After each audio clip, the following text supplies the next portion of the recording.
para falar desse livro, eu tenho que resgatar no mínimo 30 anos atrás, né? Quando a gente já falava em fazer e registrar a história do Campeche.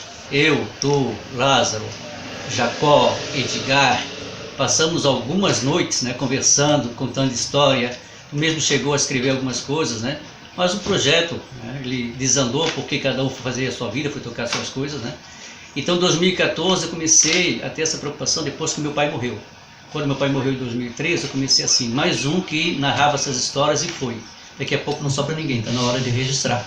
Então eu comecei a escrever alguns artigozinhos, né, jogando no Facebook, e aquilo foi crescendo, foi tendo muita aceitação, né. O primeiro artigo que eu lancei foi sobre as novenas, principalmente a novena cantada, a novena de São Sebastião, onde eu contei aquela historinha que eu já tinha contado aqui na rádio há 20 anos atrás, né? Que é a história da lagartixa que ficava comendo mosquitinho na parede, e a gente ficava disputando, né? Cada um escolhia uma lagartixa para ver qual era a lagartixa que comia mais mosquitinho.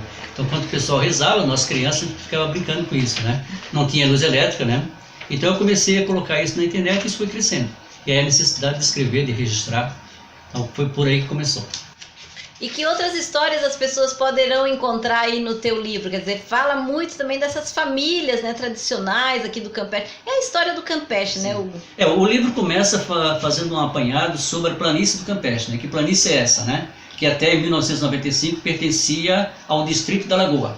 Campeche sempre esteve ligado ao distrito da Lagoa, era o único distrito.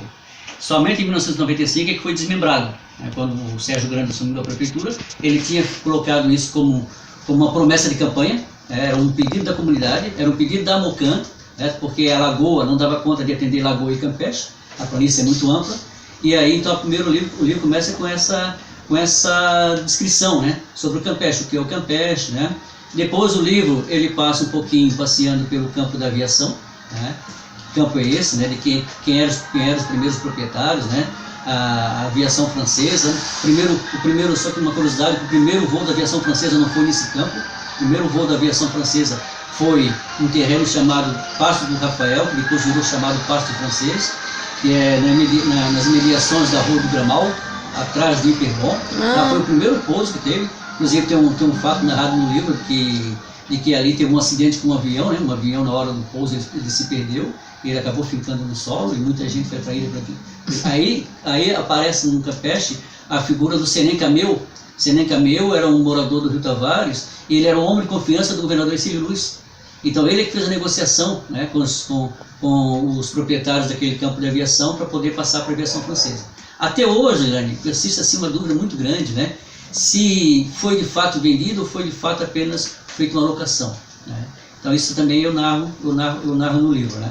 Depois o livro ele pega, ainda aproveitando o campo da aviação, eu pego um personagem do Campeche que faleceu infelizmente no ano passado, que é o Maneca do Nazário, né? Faleceu com 93 anos de idade, então ele viveu esse momento, ele me narrou muitas histórias, então ele passa por ali.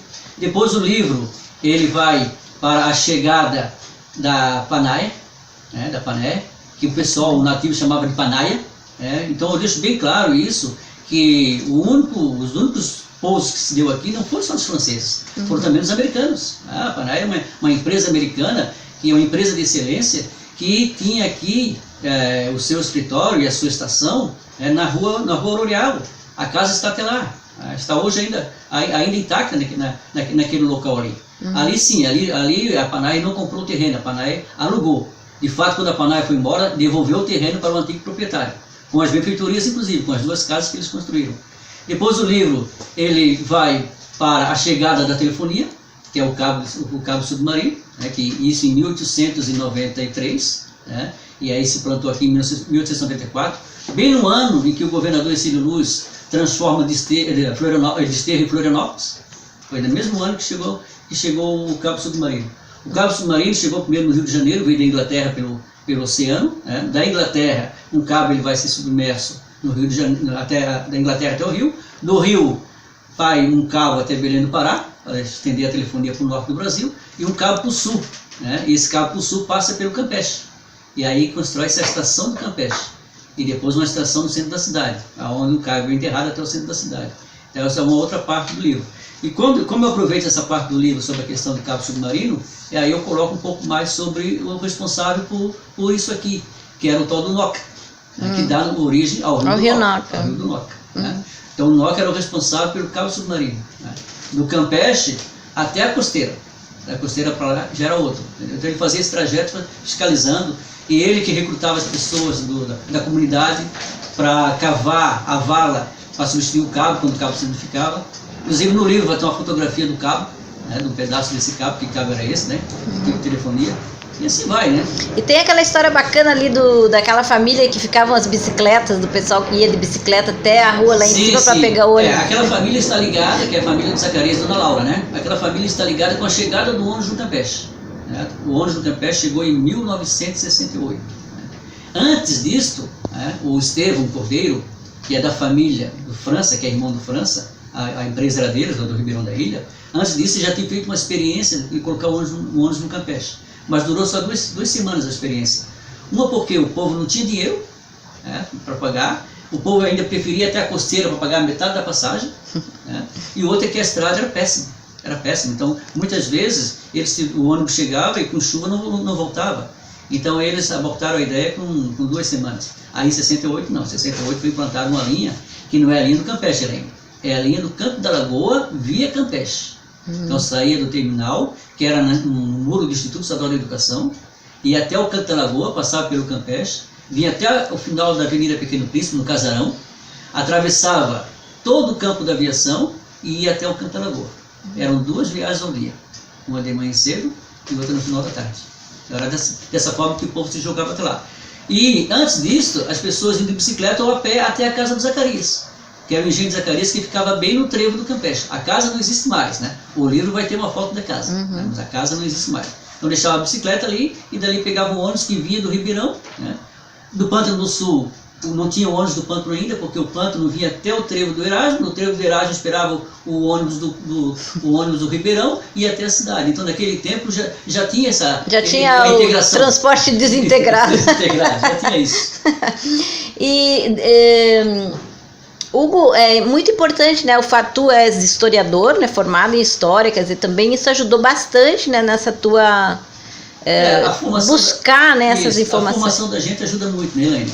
Eu só me ausentei da não só a formação, porque eu podia ser formado e não estava nem aí para a questão comunitária, para a questão da luta do dia a dia, né? Podia estar no mundo acadêmico apenas, né?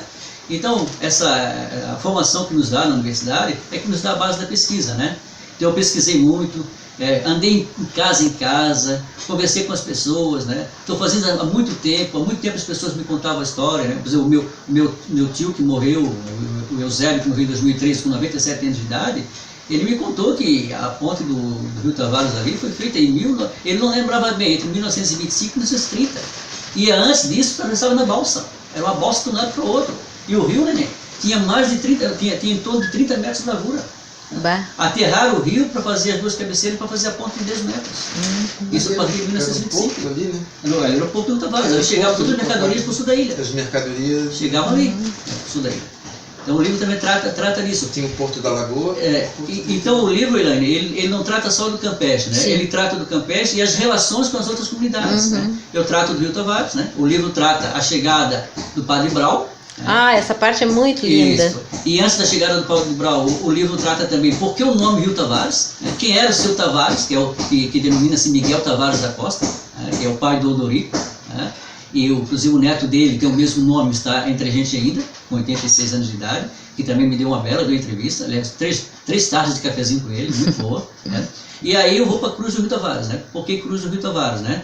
Então aí eu coloco a história da Santa Cruz, que foi em 1939, então era ali naquela Santa Cruz, onde existe uma borracharia hoje, né, quase na frente da Pedrita, né, onde é na frente do posto de gasolina da Cruz do Rio Tavares, né? Então aí eles faziam as celebrações, as novenas, e algumas missas esporádicas com padres vindo da Trindade ou do centro de Florianópolis, né? E aí somente em 1952 é que o Padre Brau chega ali, interessado em comprar um terreno, né? E aí quando ele compra aquele terreno, um terreno de 1 milhão de metros quadrados, que vai das dunas até o cume do morro, até a nascente do Rio Tavares. É na terra dos padres ali, da Cruz do Rio Tavares, que nasce o Rio Tavares. E o Rio Tavares vai então margeando em sentido sul, até ligar-se com a costeira do Pirajué. esse rio não existe mais, está totalmente canalizado, jogado dentro de tubos, né? Mas era um rio grande, tinha até criação de cará, tilápia, tudo. Tinha fontes que as pessoas lavavam roupa. Bah. E esse livro, então, com todas essas histórias, são histórias maravilhosas, né? São histórias lindas, e a história da nossa comunidade é muito importante, porque eterniza, né? A nossa comunidade cada dia crescendo mais, ficando diferente, né? Vai ser lançado quando? Como é que vai ser esse processo aí? Vai ser em março, né? Dia 10 de março, né? Na igrejinha, porque não tinha outro cenário para lançar o livro, né? Na igrejinha, que é uma igrejinha tombada, que eu também no livro conto a história da igrejinha, né? Conto a história de São Sebastião, eu conto a história da Santa Catarina. Só por uma curiosidade, a Santa Catarina, em 2022, ou seja, daqui a 4 anos, vai completar 100 anos que ela chegou no Campeche, né?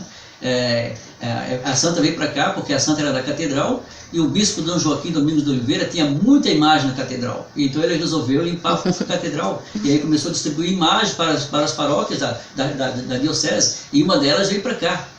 Isso foi um estudo feito pelo nosso procurista, Franklin Cascais.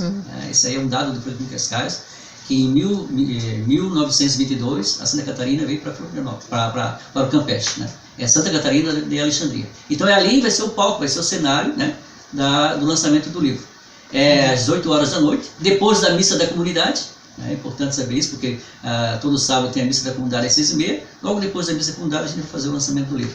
Desde já estamos convidando a todos, né? E que dia que vai ser? Dia 10 de março. Então dia 10 de março, já passou o carnaval, a vida começou, né?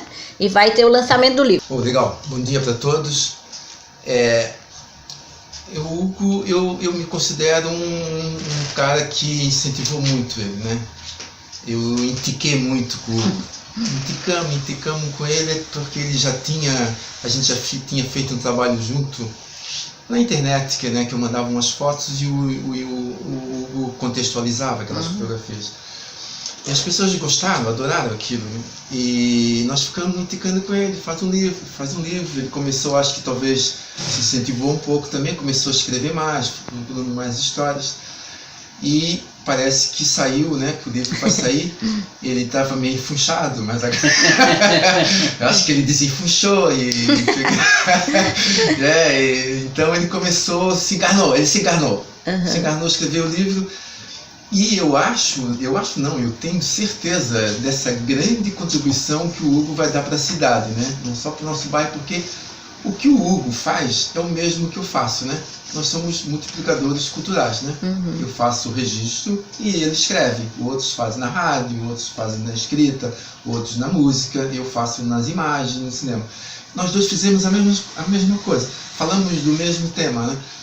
E o Hugo, ele tem uma vantagem assim, de outros escritores, né, que já estamos lançando dele agora para ele entrar na Academia Catarinense de Letras, porque ele já tem mais 3 livros na fila para falar sobre futebol amador, interessantíssimo. Que maravilha. Isso é um tema... Que também são temas que não aparecem, Não aparece, cara. O que ele está falando, o que ele vai mostrar no seu livro, você não encontra no dia a dia em livro, né? Livro, né? Porque é fruto da memória das pessoas. É fruto da memória, né? Falou certo. E além de tudo, essas crônicas dele, que no fundo é uma crônica, né, que ele fala, elas também são muito cinematográficas, elas são pictórias, né?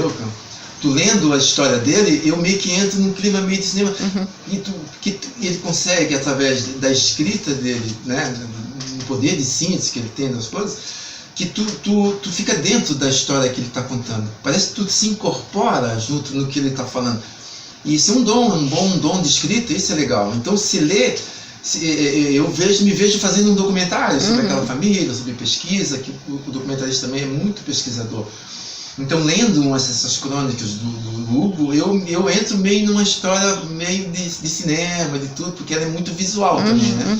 Pela descrição que ele faz, é muito visual. Então, o Hugo, ele fala sobre ele mesmo, né? Assim como eu filme sobre mim.